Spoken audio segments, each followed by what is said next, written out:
Hey, Travis Daggett with Cornerstone Properties. I'm in Eugene, talking again about rent control today, and specifically responding to Tina Kotek, who's one of our Oregon State legislators, and her proposal of rent control.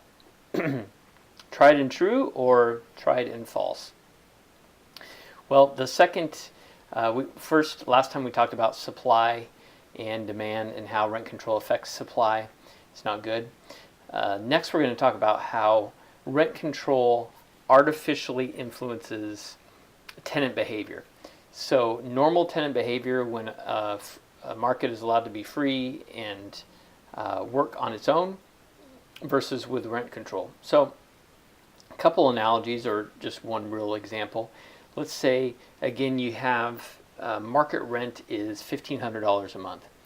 And so you have somebody that has $850 a month to spend. So naturally, they're not going to be able to, it's going to be hard for them to find a place for $850 a month. So their normal behavior is they're going to move into a place with a roommate or two and rent a place for $1,500 a month. That's what they can find. You have people that are single that can afford $1,500 a month. They don't need to take roommates. They're going to find a place for $1,500 as well.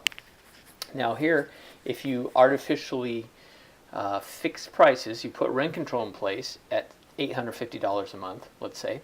Now you have the person that can afford the $850, and that's all they can afford, but they'd have to get roommates. And then you have the person that can afford $1,500, but it's capped at $850. Now both of those people and the potential roommates are all competing for the same place. Okay? So that's not a good type of competition. That's, again, another way that rent control reduces the availability and effectively reduces supply, because it just makes it harder for people to find places because the market's not able to work.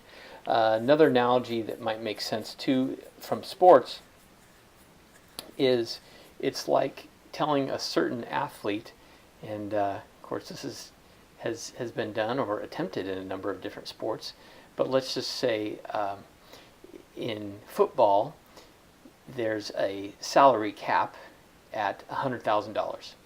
In other sports, no cap, so they can make millions. Well, what's going to happen? Of course, people are going to stop playing football.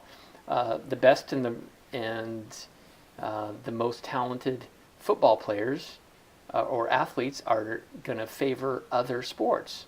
There's not going to be near as many football players or people wanting to play football, so they can go to another sport.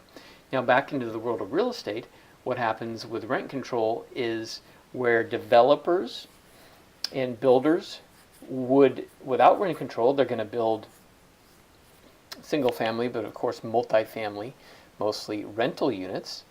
When rent control is enacted, it's not worth the risk for them anymore because they don't have the potential for profit that's worth borrowing money, all the things that people do as entrepreneurs.